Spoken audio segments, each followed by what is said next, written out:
Hello everyone, welcome back to The Real South Africa. This is your host, Mark Edward Blanton. And of course, we have a great video for you. We have a young lady who has traveled all the way from Pittsburgh, Pennsylvania by way of Philadelphia. And she had a great experience and she wanted to share it with us. So we are really proud that she was able to tell her story. And hopefully it will inspire some of you that are on the fence to come to South Africa. She did, and she enjoyed it. See you inside the studio.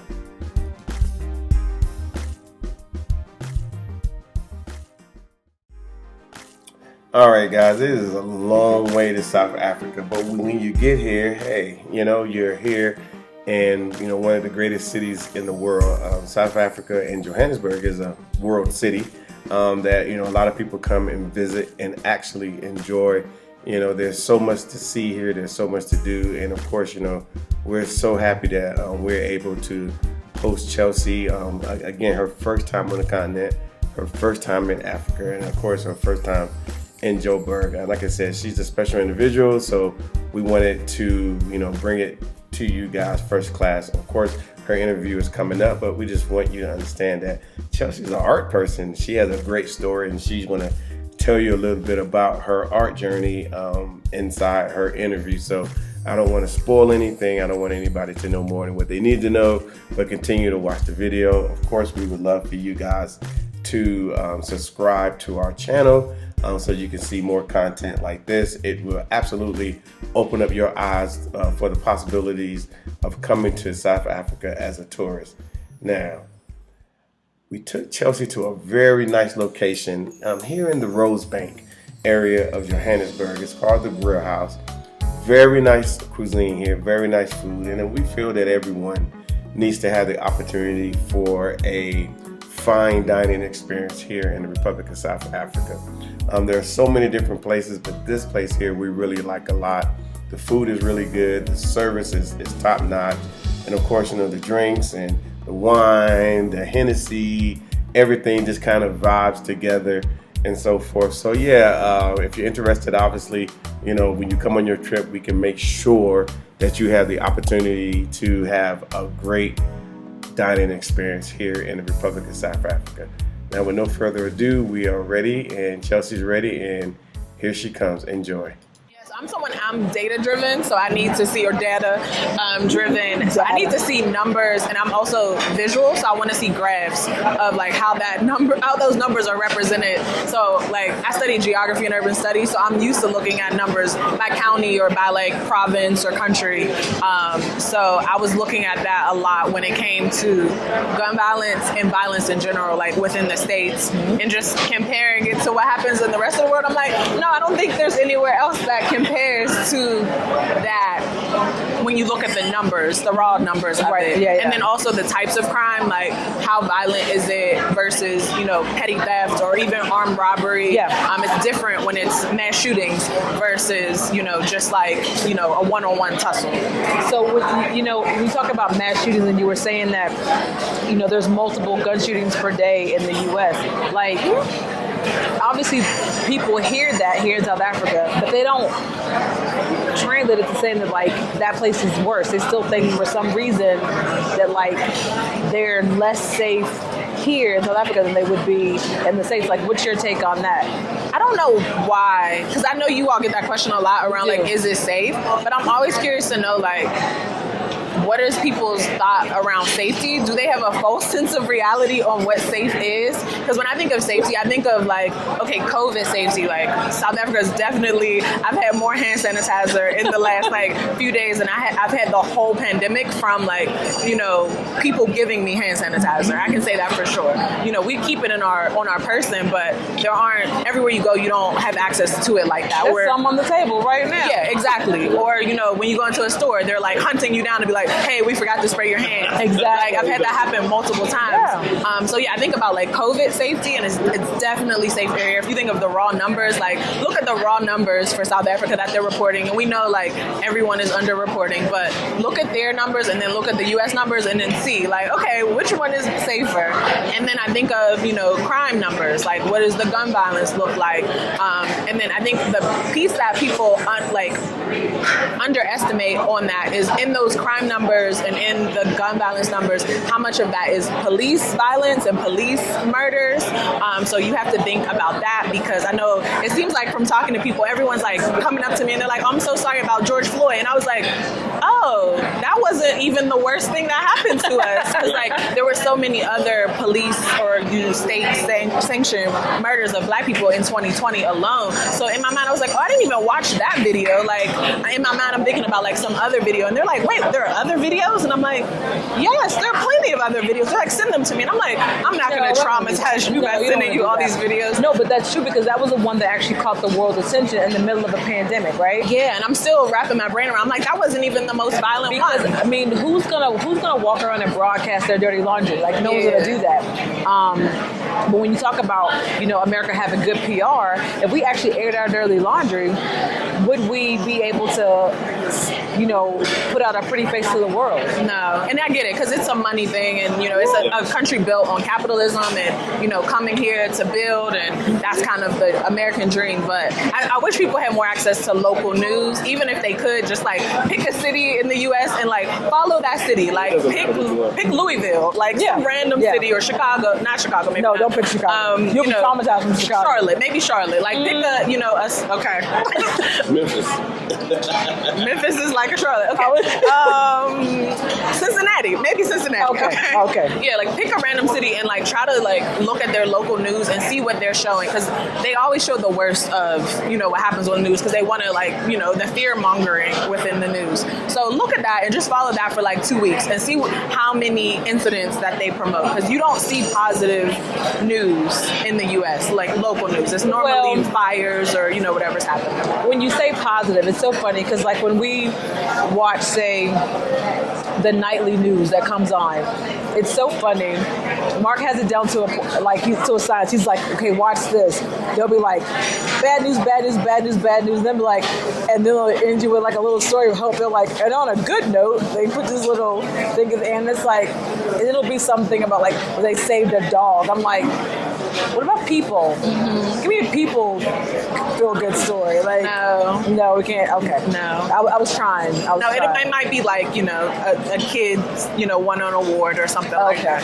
You might get that, but it's interesting. But I'm definitely a numbers person, where I'm like, if I look at the raw data, or even what's presented to me on both sides, because that was what I kind of did before coming here. Is I think I looked at SABC News. So like so I was looking at that for a while, and I'm like, okay, well, like I know the news is normally the worst of what happens in a place, and I'm like, if I compare the worst of what's happening there and the worst of what's happening where I'm at, I'm like, this doesn't seem that bad. Even like the protests and things like that, because we had protests on our side too, which I don't think people realize that happened multiple times throughout 2020 on a regular basis. Yes, and it was all across the country. It wasn't just in certain pockets. It was like every city across the U.S. So I like to play, and I think that's like the geography person in me, where I like to compare places to see what does it look like side by side. You've been here a little over a week right now. Like, as a whole, like, how would you, since you came from Philly and Pittsburgh, so you got lots to compare it to, like, what's your overall, like, takeaway? I would say overall it's just peaceful. Like I don't feel the anxiety of always needing to like know where all my exits are. And I think that's something where you're kind of like head on a swivel, even in nice places, because you never really know what's gonna happen. So there's an extra guard that I don't think people realize as Black people, but also probably as Americans in general. Like we always kind of need to be more cautious and aware, and checking things out. So I would say overall it's peaceful, and then it definitely feels it kind of feels like visiting like your aunt or your cousin. That's how I felt about Soweto, like going there and hanging out. I was like, oh, this kind of reminds me of like Southside Chicago in a bit, or like Miami in some places. So like the architecture, but also the people, and just like how they are. So it felt comfortable to me. And then the big reason why I came here too was to see art. That was a big thing for me during 2020. That was kind of like my therapy practice, was like what was that about? Art. What was it about? Yeah, when you said that was your, like, did you start painting? So kind kind of like my whole thing of like getting through the pandemic was figuring out how can I better connect with my ancestors in different ways. So I had a great uncle who was an herbalist, so I took herbalism classes, and like I just did that over Zoom and was like making teas through like, you know, this class that I found and different balms and, you know, salves and stuff. So I did that for a little bit, and then my grandfather, who passed away before I was born, he was an artist. Like he went to art school to study commercial art. He actually got into a car accident and he never really properly recovered. He had a concussion, so it kind of like messed with his brain. But I didn't have much of his art because it kind of like, you know, it didn't really pass down. But I had one piece that he drew of my mother when she was 6, and I found that when I was a kid, and I was like, this looks a lot like me. And then like my grandmother told me, she was like, no, this is your mother. And I was like, you sure? This looks like me. I know what I look like. Yeah, and so I kind of got into, I was like, okay, well, I'm gonna paint, because that's like, I was talking to my therapist, he was like, you need a hobby to get through winter, because in the States, like winter is real winter, like it's cold, you know, it's dark at coming. Yeah, it's dark at 4 o'clock. It's like really, it's depressing. So he was like, you need something that's like not you on the computer. You know, I was working remotely, so something that was tactical with your hands. So I ended up doing pastel paint. So kind of like it's like a chalk material, and I was like, I'm gonna do one a week because I'm kind of like a regimented person. I'm gonna do one a week. You like numbers, I get it. Yeah, I'm gonna do. I feel you. Yeah, I was like, I'm gonna do one a week, and I was gonna do 18, and that'll get me through winter to spring. And I was like, I just gotta make it to spring, and I'll be okay. I can go outside, and life will be better. But I ended up doing like 23 of them. Wow. And I put them all over my apartment in Philly, and then when I was moving, I gave them all away to like friends and different family members. Wow. Did you take pictures of any of them? Yeah, so I have like a video of it, like a short little video of it. But yeah, so I'll show you all. Yeah, but, definitely, I want to see. Yeah, so that was my therapy, and I realized I was like, oh, I like this, and I'm like actually decent at it. Like you got it from somewhere, I wonder. Yeah, it's definitely kind of in your blood. Yeah, it's definitely because I was actually living alone too, so that was the other thing. Around like I needed to not lose my mind, and as I was working remotely, I was actually working on a mental health project for millennials. Wow. And it was working with social entrepreneurs in Philly who were working on mental and physical health projects, and it was in partnership with our local Blue Cross Blue Shield health insurance. Okay. So it was like funded through them and in partnership with them. So I was like working on mental health stuff every day. I was like, I can't lose my mind. Like I have to like at least get this project. Like, how can I work on mental health and not keep myself? Exactly. Yeah. So yeah, I was working on that, and then this like art therapy thing was like what I was working on lunch and on the weekends. But yeah, so I realized I was like, oh, like I'm into African art. Like that is kind of like the aesthetic that I like. And I was like, well, where can I go? I need to go to Africa. Like I can't study. You know, you can only study the ocean so long before you get wet. Like you have to do it. And then I think I read a Forbes article, and it said Johannesburg was like art and design capital. And I was like, let me do more research on Johannesburg. And I saw the F&B art fair that they do, F&B Joburg. And I was like, oh, this looks cool. And this was probably a year ago. And I was like, I don't know if they'll have it next year, but like, let me plan, you know, to try the beginning of the year. I was like, let me just buy a ticket, and that'll be like what I can do to look forward, you know, to, because like we all needed something to look forward to. It just felt like hope. Yeah, it felt like dread all the time. So this trip was like the thing I was looking forward to as I was like in my house by myself working on this project for work, and then like doing art. So that's what I came, and then they actually ended up doing this open city weekend while I had already planned to be here. So it all worked out. That's perfect. Yeah. That's perfect.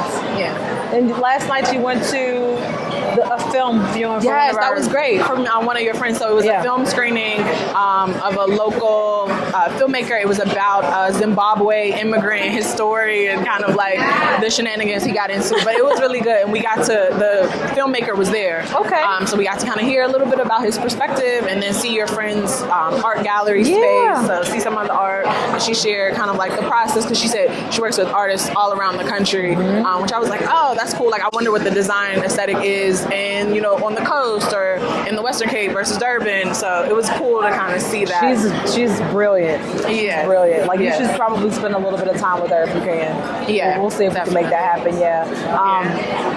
But the film was nice. Oh yeah. And it's funny because when it popped up, I was like, oh, Chelsea might like this, and I was like, hey, you're like, yep, I already bought a ticket. I'm like, doing it. I'm like, no, as soon as you sent it to me, I was like, this sounds like I'm gonna like it. Let me just do it. Because I'm someone, I'm like, okay, I'm here. Like, let me just do it. Try it. No, that's whatever. That's great. I mean, honestly, because there is so much to do around here. You should really only rest because you choose to. Because now that we're getting past, I won't say getting past COVID, but we're learning to live with it better. People are starting to do things. There are starting to, have other events and screenings, and even today, like when I was walking through here earlier and I was like, oh, she might like this. And it's funny because even the little bit of time that you spend with our driver, he sends us a list. He's like, she might like this. And I was just like, oh, free stop. How about you ask her? Like, I can't make that decision, but it's good because it is so much of that around here. Like, you're not going to be, you'll have to say, I'm gonna take a break today, because it's everywhere. It's everywhere. Yeah, and that's good. And then I really appreciated his expertise too, because he is like an expert on the history of the country, and that was refreshing, because you said like the Apartheid Museum was closed, but I feel like I still got that experience through him. Like, he told me all the details and all of the like perspective. He had like a photo book of different things, and then we went to in Soweto the Hector Peterson memorial space, and I was like, oh, this reminds me so much of like, what you see when you go down south to Atlanta or to different civil rights museums, or even like the museum in DC. And I was like, oh, you have to come to DC so you can see. And I appreciated having that like cross-cultural conversation with him, because then he was like, oh, like how is it similar and different things and like that. And the thing is, you guys are close in age. Yeah. So like, he was born 4 years 4 years before it ended, and you were born 2 years after it ended. So it's like you guys are both in that same space where it's like your perspective of things can come from your actual experience itself, or from hearing other people tell you. And it's like, that really happened, but you have to believe it, because your parents' experience is not yours. No. You know what I mean?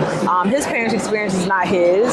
So but at least you can take all that into consideration and say, you know what, but this is where we meet, and this is how we can move forward together. But and I feel like media is so important in all storytelling, but I thought it was especially interesting because the Soweto uprising, I think that's what it's called, happened in recent history, but all of the imagery was in black and white. Like, they wanted you to believe that it happened so long ago. And I was like, 1976. oh, this is not that far. But like, when you see the imagery, you're like, this is all I'm like, why is this in black and white? Because that's an artistic choice. That's a very good question. It's definitely an artistic choice at this point, because you have color film where you could, put things, redo things in color. But there was so much that was in black and white that kind of made me feel like, like that was, with museums, everything is a strategic decision.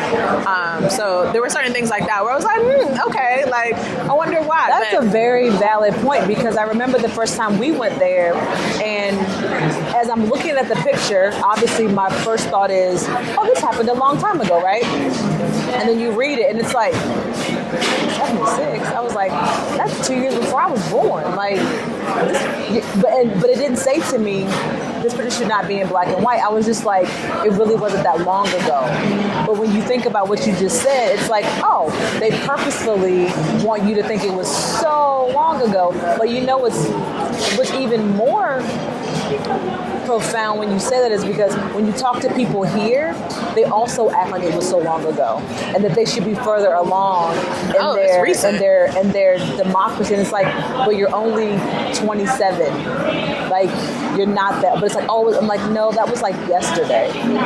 So yeah, and the residual of it, and then even talking to him, it was interesting, the whole like how it was designed, and like apartheid was by design to break people's spirit and to get them to hate themselves. It works. And I'm like, oh, I wonder where else this concept was like enacted. And even talking to him, and I was like, oh, this sounds very familiar to some of the things that happened in the States around segregation. And he was like, oh, well, when did that end? And I was like, honestly, I can't give you a date, because it hasn't ended yet. I can't give you a date. So I was just like, okay, cool.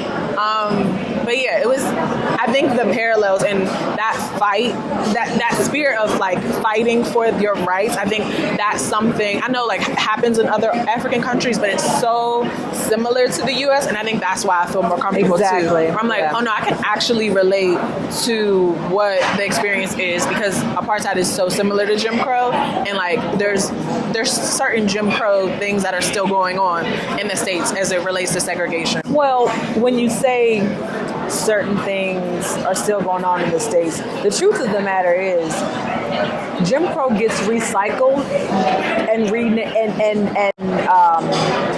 they just dress it up different, but their game is always the same. You just have to know. You have to know what words they're using. You know.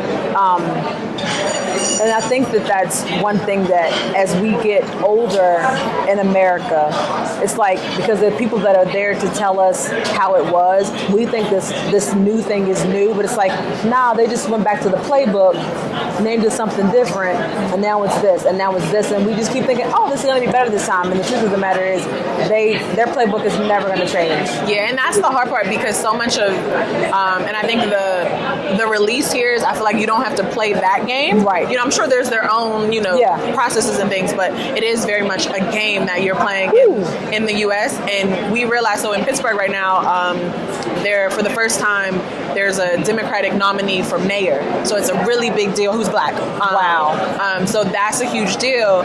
But even you see in local politics, when we do get ahead, sometimes someone comes under and they change the rules to the game. So you see that in politics, you see that in the workplace, you see that in other like housing situations. So I'm good. I'm done, but I want this takeaway, please. Thank you so much. Actually, I'm done. I'm sure. Yeah. And the takeaway for you, man? No, I'm okay. That's that one bite at 3 o'clock in the morning. You gonna let okay. it go? I'm just kidding. I'm kidding. But yeah, you see that they eventually they'll try to change the game. But don't you think it's funny? Like that's one thing that I think we forget too. They're gonna just change the rules every single time. They're gonna keep changing. If you hit this block, we'll give you this, and then you reach that block, and they say, okay, no, we're just kidding. Now it's this block. Like, and us as the people, we just keep thinking that if we just keep trying and trying, that eventually they're gonna relent. No, they're just gonna keep changing so that you can't win. Mm-hmm. So you're right. It is very much a game. So you decide, you know what? I'm not gonna play your game. I'm going to do something completely different. I'm going to take my talents to South Africa. or wherever. Or wherever. And then you get chastised from taking your talent someplace else too. It's like you really, like, how are you supposed to move forward?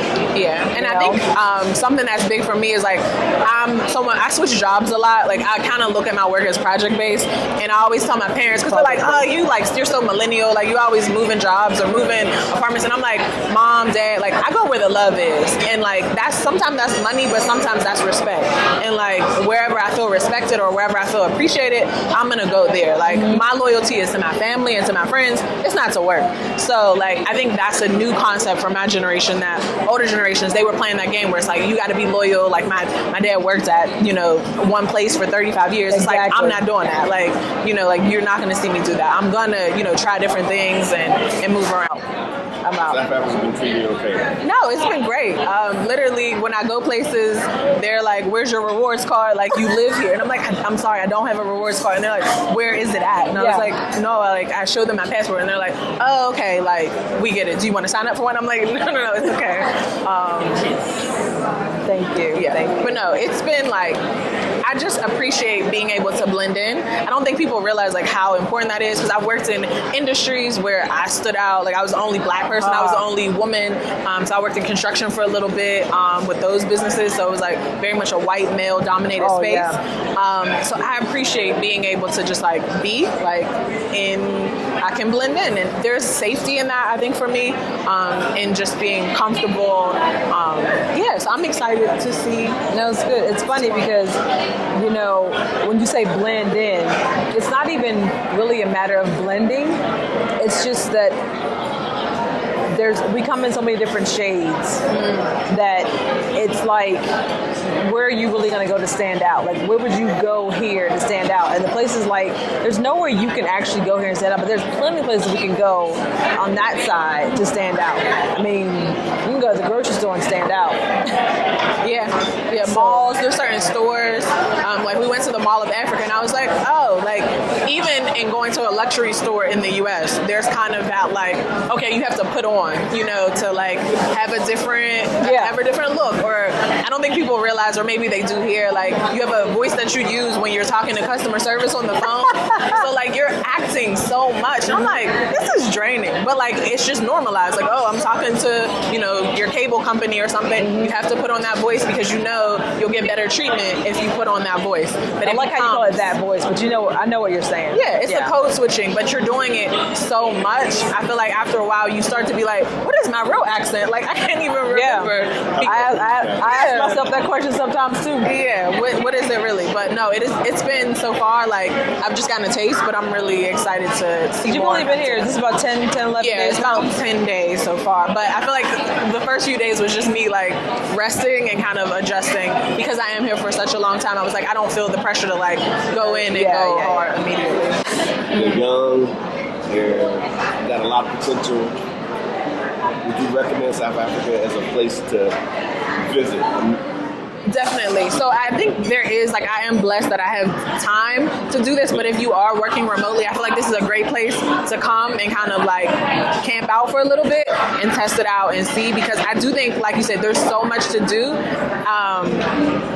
I feel like a few days isn't enough to get adjusted and kind of with the time difference, the flight and things like that. But I definitely would say come, because even for just learning about Soweto and seeing it, you know, you can learn so much like online or, you know, with books, but to come and see the people and seeing, like, I've had a number of people who say like, oh, you look like this, or you look like that. And I'm like, oh, that like feeling of home. I think that is important. And even people who have told me like, welcome home. And I'm like, oh, like, you know, I'm from the US and you're still saying that to me. Like, that means a lot, because you don't always get that stateside, that like welcome. So yeah, I would definitely say come, you know, but try to like map out where you can get the full time. But even if, you know, you can only come quick and get a taste of it, still come, check it out, see. Now, how did you make your decision?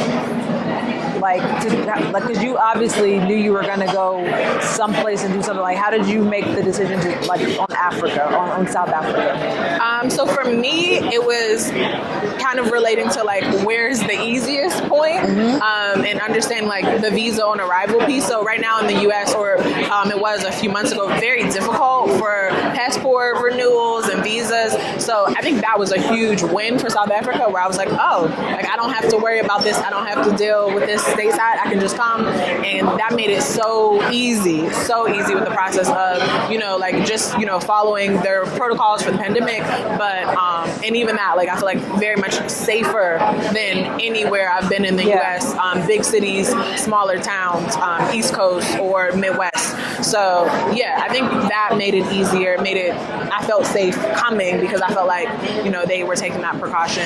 I definitely wanted to come to Africa. I wanted to come to Art Hub. So I was looking in West Africa, East Africa, but understanding there's so much already. There's already that community of artists here in Johannesburg, in the city, in the country. Like, it seems like it's supporting it. I'm sure that, you know, there could be more that they could do.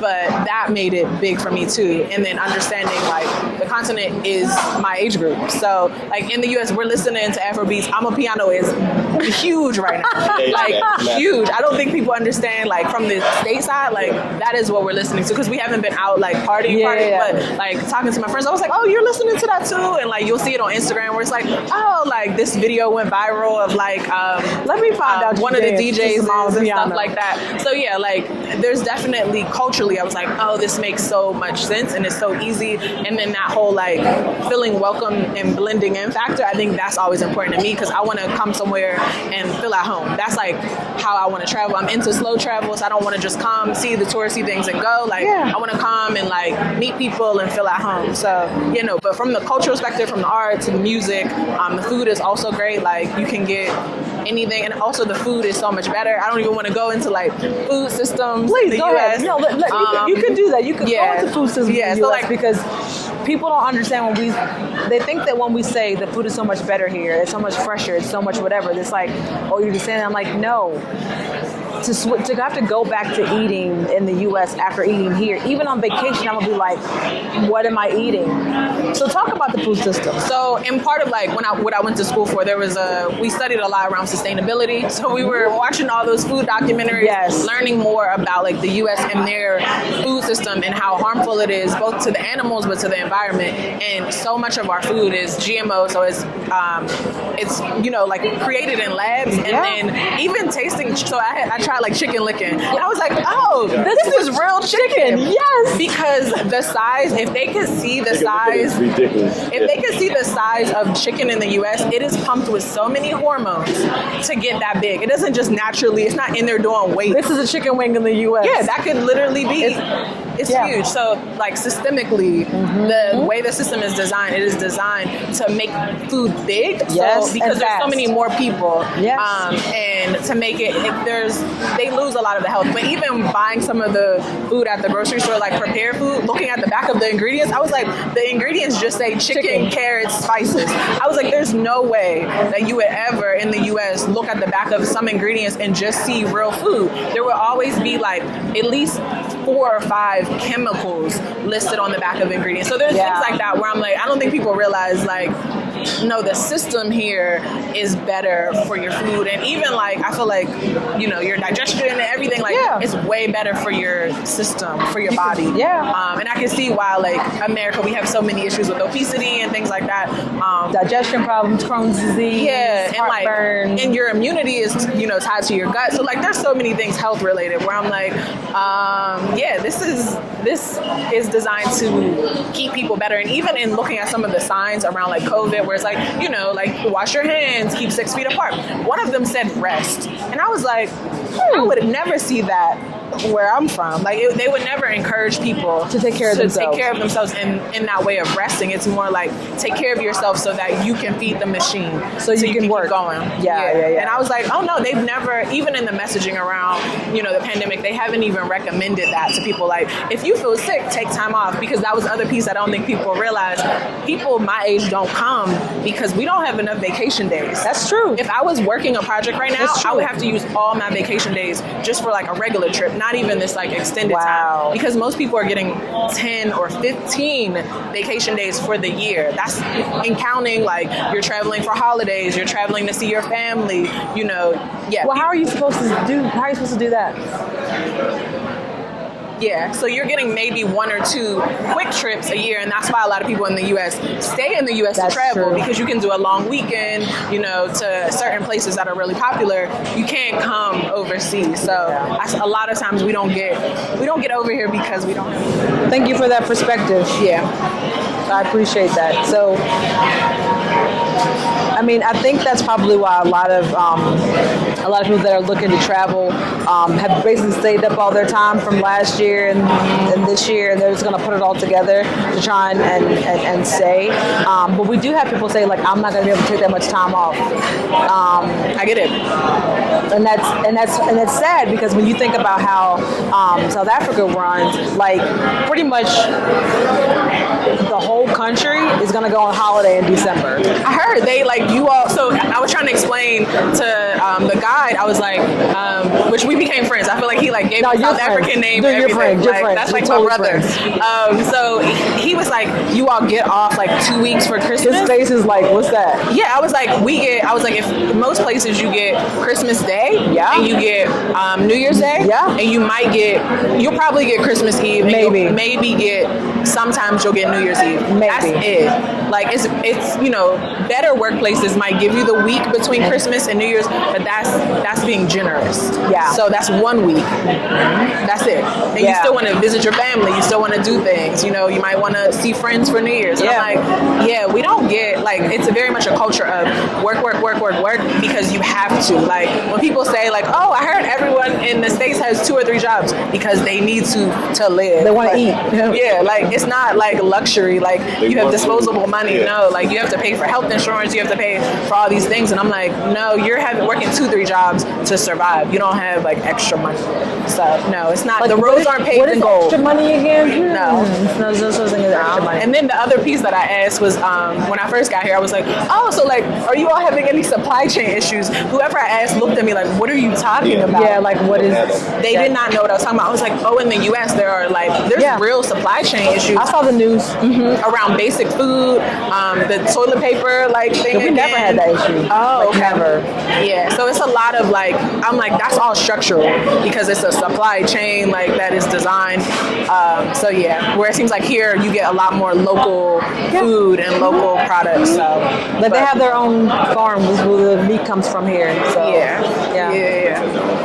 Oh, cool. So they raise their own cows, and the cows are fresh, and they're treated nice and wonderful. Yeah. Wonderful. Yeah, so there's so many different things. Like farm to table here is like... It's like, common everywhere, yeah. Very where there you have to pay a premium to get like a farm to table base. Yeah. And it's funny when you talk about chicken licken and the size of a chicken wing. I remember the first time I ate a chicken licken, my first thought was, oh my God, this is the regular size of a chicken wing. And I kept thinking to myself, what are we doing to our chickens? Because I thought a chicken wing was supposed to be like this big. It's like, no, a chicken's wing is like 2-3 inches maybe, 2.5 at best. Yeah. And then we go to another restaurant. You can tell if maybe they don't get their chicken locally because the wing will be really, really big, and you'll taste it and you'll be like, and it tastes completely different. Completely different. So, I told you we were back in Atlanta a couple weeks ago, and he was polite. He waited till we got back, but nothing really tasted well. Even some of the high-end restaurants we went to, the food still wasn't that nice. So my palate is spoiled, and I expect certain spices and flavors and stuff, and having to put sauce on stuff all the time just reminds me that obviously what I'm eating, I need to cover up the flavor of it. So yes, the food here is definitely fresher. And you did look at the dates. I told you to be mindful of the dates. Yes, it's a very real thing. And you see it's not very long. Yeah. You like 3-4 days at best on most stuff. So, but yeah, it makes it, you're going to go to the grocery store more, but things are fresher. I'd rather go to the grocery store. Yeah, I would rather go. I don't want to get milk and it lasts like a month. Like my milk lasts like 3 days. Yeah. Anything else that you want to, obviously you think people should come to for sure. South Africa? Oh, you have another question? Well, obviously representing the young black women caucus. Okay. No, yeah. Women caucus. Yeah. What would you say to them in reference to them coming to South Africa? I would say if it's not top of your list, definitely consider it. And I think the other benefit is that the seasons are opposite. So that was my other 2 summers. Yeah. That was my other piece, because it sounds like even the winter here isn't really that cold. So my thing, I know a lot of people suffer from seasonal affective disorder where they get like kind of depressed when it gets dark. So that's something definitely to consider in the coming months when it's like January, February, and you're like, I want to escape New York City. Like, where do I go? Like, definitely think about where's sunny, where's warm, and I feel like South Africa makes sense and it's easy. And then the conversion, that's the other piece that I haven't talked about. Yeah, is please. The rand to dollar conversion. It makes it easier, and I feel like the piece too is tipping. Like, I feel like, oh, okay, like I can give my money to someone, and it's someone who looks like me. I'm at a higher-end restaurant, but it's still like a young black woman who is working, like serving me, and she's like, making sure, are you okay? Like, I hope you're having a good time. And like, I had people come up to me, they're like, are you really from the U.S.? Like, and I'm like, yes. And she's like, oh, you look like you should be here. Yeah, that's what I'm getting from certain people. Yeah, even down to your hair, like you should be here. Yeah, and they're like, you are here, but like, but they're like, oh, well, welcome, and like, we're happy to have you. And I think you get that, you don't realize on the stage, like, they are actually happy to have us. Like, it's genuine. Yeah, like, very genuine. From everyone. Like, I haven't gotten that yet. Like, everyone is excited, or they're like, why are you here? And I'm like, I'm just here to visit. And they're like, oh, that's so great. Like, so yeah, I would say come, because you are going to be welcomed. I think we all should spend some time, like you said, being amongst our people as a majority, and not feeling or not being labeled minor. I think that's a big thing. Now you're seeing a lot where where it's like you're a minority, you're an afterthought. Like here, from the billboards to the people, to the luxury places, like going to spa, that was amazing because I'm pretty sure it was like a local mud that they used. Yeah. That like smelled like cocoa. It was just amazing. The experience there, and like being able, you realize how much tension, like physically, but also metaphorically, is like on your shoulders when you're like always having to be like on guard. And even for me, it took a couple days to relax, but I like feel a lot more at ease now. So I want that for everybody. Oh, that's sweet. You should want it for everybody. I mean, we want it for everybody. That's why we, invite people here. But I think more importantly, like you are obviously a single person under 30 traveling to Africa by themselves. Mm-hmm. Like, obviously you say you feel safe. So I'm going to go out on a limb and say that if any woman is on the fence about traveling to South Africa or even Africa, but more importantly here by herself, they shouldn't be concerned about whether or not they're going to be okay when they get here. No, I felt safer working with you all for it too, because I knew like you were at Secret Service. So I'm like, you already scoped out places, you're already thinking those things. So like that made me feel safer coming with a group. So people, when I told them I was going alone, and then they were like, alone? And I'm like, no, I'm working with a travel company. And they're like, oh, okay, like it's safe, like they've scoped it out for you. And we live here. Yeah, like you're on the ground. I think that like made me feel more comfortable, and even my family, they're like, are you sure? Like, and I'm like, yes. And then the guides, them all being local and understanding, and even hearing from them, like, okay, because it's a major city. Every city has crime. Every major city has places that like aren't the best places to be at night. But being able to work with you all to know, and with the guides to say, okay, you don't need to come here by yourself ever, or these are places where it's like, oh, you're perfectly safe, you're fine, still keep alert, like with different things. But I think that made a huge difference in me feeling safe to come, is that you all were on the ground, and then working with so many people who are local made a huge difference. Yeah, I mean, we take our time to to vet all of the people anyway. So we want everyone to feel comfortable and welcome, and I'm glad that you do feel comfortable and welcome. Do you have anything else? You got another question? Because make sure we can hear you, because now they're playing next door. You hear Cassie's open now. Just keep having fun. Just be open. I don't know if y'all can hear me here, but so what we try to do is people come here guarded for all the right reasons, and all of these things, and then what happens is they project that energy out, and here in South Africa you can detect it immediately.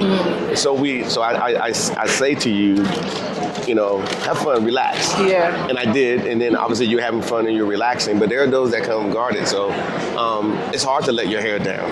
I mean, I'm not a black female. I'm just not. But I made one, and I do. I got one. I got a 23-year-old, and we talk, and it's difficult. You have their challenges, but the reason why she comes here is because she don't have to worry about things. She comes here and she relax. So we wanted to create a space for people to come and relax and do their thing without having to worry about too much of anything at all. Versus, I know my sister, she went to, she goes to the Bahamas. She used to. Now she comes here because she gets to relax. So just keep doing your thing. It'll be fun. You'll be back. No, it's already fun. So I'm excited for the rest of my time. Yeah. And the people have been nice to you. Everyone has been nice. Yeah, everyone has been nice. It's only going to get better. It's good. 1, 2. Yes. And understand that when it rains, those are your blessings from your ancestors when it rains. Okay. So rain in the States, you're like, oh my God, it's raining. Here when it rains, I'm like, yes, thank you. I'll take all those. Thank you very much. And then I think you had a thunderstorm about 2 nights ago. Yeah, last night. Yeah. Was one last night? Yeah. Oh, I must have slept. Oh, nice. Yeah. Sorry. But I had to start looking at rains that way, Our very first time here, it rained, and they were like, oh, your ancestors are so happy that you're home. So if you get any rain when you're here, just know that every now and then there's someone saying, like, thank you for being here. Yeah, I think that's the other piece is, I believe in ancestral connection. So I do think it's important for people to return. And I know, most of us came from West Africa, but, to the continent in general. I think it's so important for us to get back to, like you said, put feet on soil, be here and, be connected to our people and different cultures. Because that's the other thing too, is like I'm meeting people who aren't just South African, they're from other countries. Everybody. So, yeah. Everybody's from South Africa. Yeah. So, in our one of the ladies in the WhatsApp group today, she posted this thing, and it really, you may have seen it before, but it really made me think.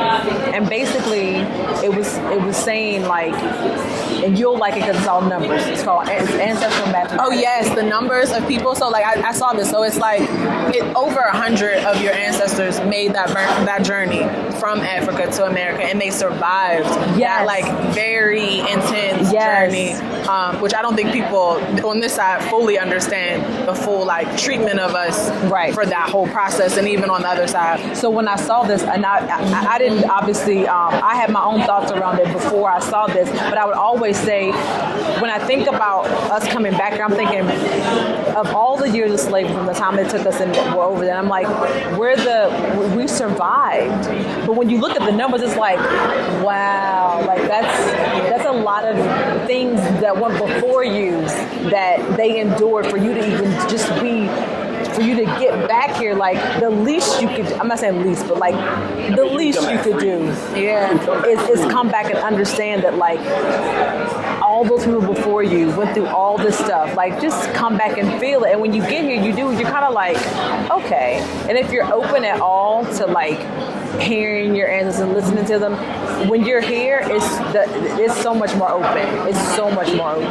Yeah, and I think that was the other piece, more spiritually, like my faith, but also my ancestral connection, where I felt an extra sense of protection, where I'm like, people are like, aren't you like nervous? And I'm like, they got me. Yeah, like I'm gonna be okay. Like I'm pretty sure like I'm gonna be fine. Yeah. Which I couldn't explain that to somebody who doesn't have that same faith. For sure. But yeah, it's just like a feeling, and I don't know if either of you have had like dreams about like your ancestors, or how they come back to you. Like there's so many things where I'm like, okay, it's normal. I mean, and it's funny because like I would have dreams before I left, but when I got here, they were like vivid and real and conversations and I don't even want to say foreshadowing, but like. Like I would know something was going to happen like before it happened, and I could be prepared for it. I think the most vivid one I remember for sure was before I turned 41. So it was my first real winter here. The night prior, my grandmother comes. She's been gone now since 2002. So my grandmother comes and she's like, Tasha Renee, calls her my whole name, right? She's like, you better get up and take something. You're going to be sick. And I was like, I don't feel sick. She's like, you're going to be sick.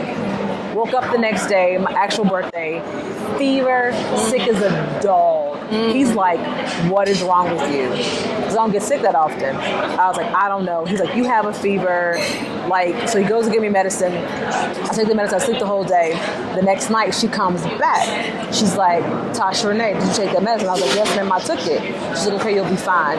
Next morning, woke up. Like, I never was sick. I was like, what in the world is this? But she came and was like, you're about to get sick. And I'm like, I don't get sick, right? So I'm like, what are you talking about? But sure enough, I was sick that whole day. I'm talking like sick. And then she came back and was like, you're going to be fine. And I was fine. Oh, the other piece that I wanted to talk to you about, and I need to get the contact from you. Sure. So my grandmother, actually, she passed away, not from COVID, but in 2020 in the summer. She had like other health problems. So we had like a funeral for her and different things like that. But it wasn't, like it was still COVID, so you couldn't have the full piece of it. But at the beginning of this year for her birthday, we were able to like host a fish fry for her birthday and kind of like remember her. But before I left, my family, my mom gave me some of her clothing, and it was actually an African outfit that my grandmother wore. I guess they had like an African day. You wanted to do that? Yeah. Yes. Okay, so I have my grandmother was a lot smaller than me, and she's come to me in a number of dreams since she's passed. Yeah. But I want to get the outfit that she had, like her African print, which I'm sure someone will help me decipher like the meaning of the textile. But I want to get that like remade into an outfit that I could wear. All right, we will make that happen. So maybe like a bucket hat or something. Bucket hat. The bucket hat is like a thing. Yeah, so I was like some like outfit or something that like that you could wear often. So, but that was like a piece. So like I literally put that piece of her in my luggage and brought that here. I love it. So that was was like important for me too. All right, well, I won't forget that. So you heard about the bucket hats. You see the bucket hats Everywhere. everywhere. I got a bucket hat. Everywhere. So yeah, I'm probably gonna need multiple. I bought actually, Ms. Waiter, I bought for gifts for Christmas, my family, a number of bucket hats. Yeah. So different patterns. So they're getting some of those for Christmas too. Don't give out. Be surprised when she gives them to y'all. I'm gonna give them away. I'm saying be surprised. You already told me you're giving them a gift. They don't know who's getting it. Oh, okay, yeah. Be surprised. Be surprised. Yeah. Be surprised. All right. Is anything else? I hope everybody enjoyed Chelsea's interview. Of course, we really appreciate the fact that she was willing to share her views and, of course, her experience here in South Africa. Obviously, we are a travel and tourism company, and we have many opportunities for you to come. These are just a few, but you can always go to our website, therealsouthafrica.com. And of course, I think we feel that coming here as a visitor, your first time, will give you an eye-opening experience, and then you can decide, hey, what's best for me. You can also schedule a call with us as well. We would love to chat with you about your opportunities to visit South Africa. Chat with you soon. Thank you so much for spending time with us today. If you like what you saw, please subscribe and don't forget to hit the notifications button so you don't miss out on all things The Real South Africa. Thanks again.